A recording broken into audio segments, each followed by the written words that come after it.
there was a traveller on the road who met a Sufi of the Naqshbandi order in a coffee shop, and during the course of the conversation, the traveller said to the Sufi, in your language, Naqshbandi means weaver, and I can tell by your garb that you're of this Naqshbandi order. Tell me, why do you call yourself the weavers? And the Sufi replied, well, let me tell you a parable. There was a man whose occupation was that of being a tinsmith, but he was accused of heresy and thrown into prison. But as he was languishing there, he asked the guards, please, would they allow him to have a carpet woven by his wife, who was a weaver, to properly undertake his daily prayers. So the guards actually allowed this.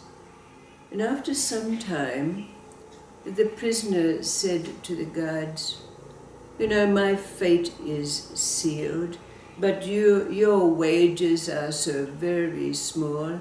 I'm a tinsmith, and if you give me some tools and some materials, I can make little artifacts that you can sell that will perhaps enrich your life and make mine a little more bearable.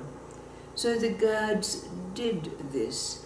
They bought him the tools and the accoutrements, and he did indeed make little artifacts that they were able to take out into the marketplace and sell and make a little money to augment their salaries and provide a few little sweetmeats for the prisoner himself. But one day the guards came down to the cell where their prisoner was located to find the door open and the prisoner, the tinsmith, gone. Some years later, when the man had been exonerated, realized that these were not right accusations against him, they met the jailer and the prisoner, and the jailer asked the prisoner, how did you do that? How did you escape? And the prisoner said, well, you see, my wife is a weaver, and she found the locksmith who had made the locks of the prison, which she wove into the carpet. And every day, where I placed my head, I saw the design and realized it was the design of a lock. And so I made the ploy of gathering the accoutrements that would allow me to have the materials, the implements I needed to make a key. And with this key, I was able to open the lock and bring myself to freedom. You see, said the Sufi, life is a design within a design within a design. And if we follow these designs, we will find ourselves on a path to liberation.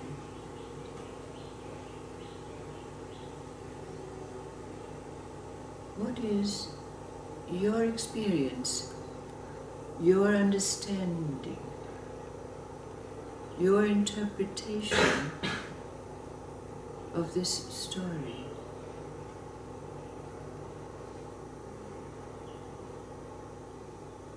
The weaver and the design.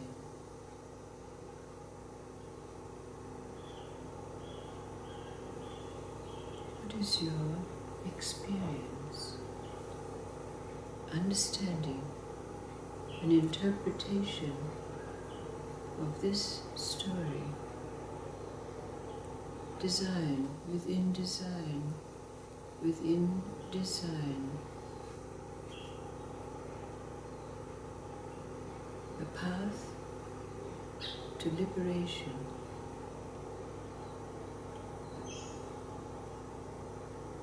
With the great Sufi order of weavers, the Naqshbandis, the whirling dervishes, spinning, spinning and spinning.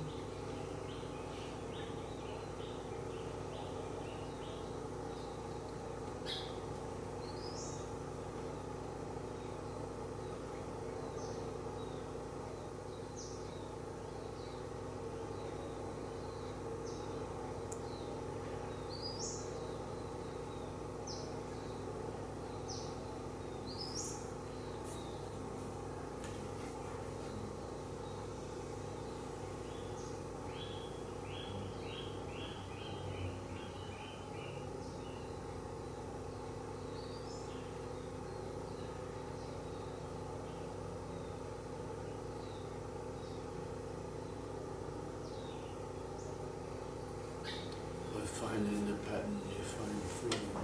Pardon? By finding the pattern, you find freedom. And that pattern is woven into the universe.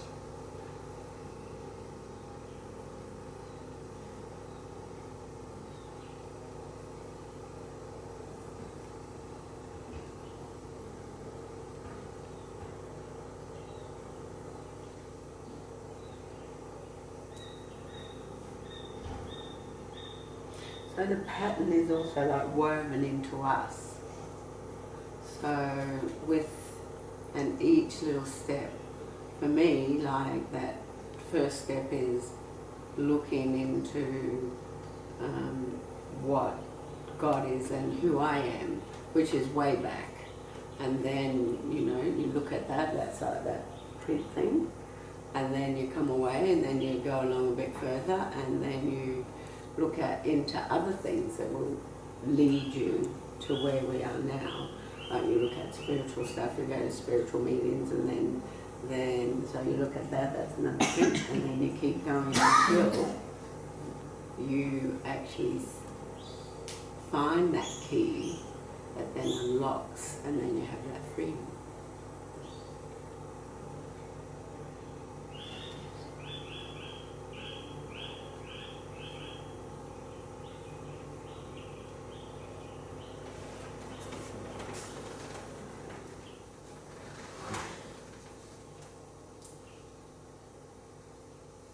So if we look deep into these stories,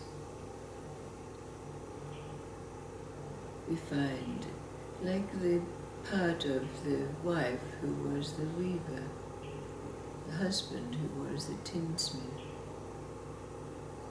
If we follow these stories right to their source,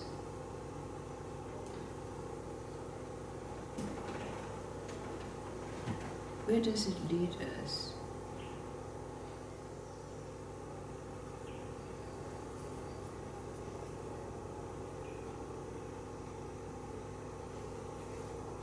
Is it back to knowing who we are?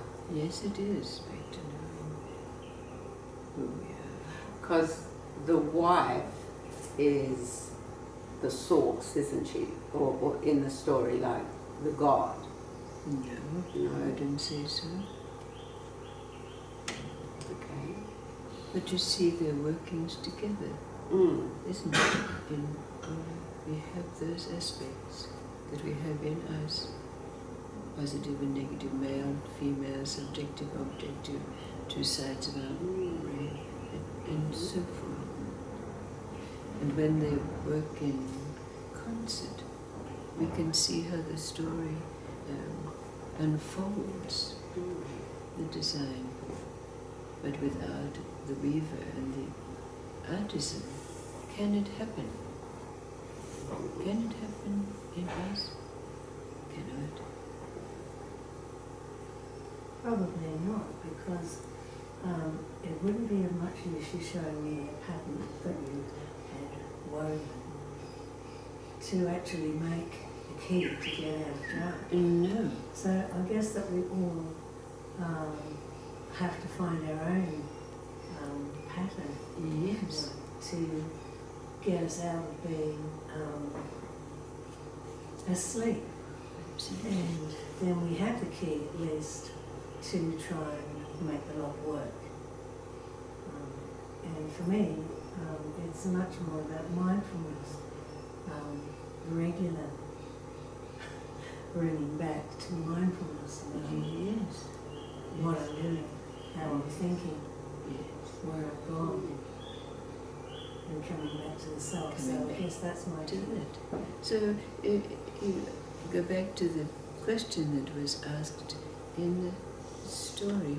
Why do you call yourself the weavers?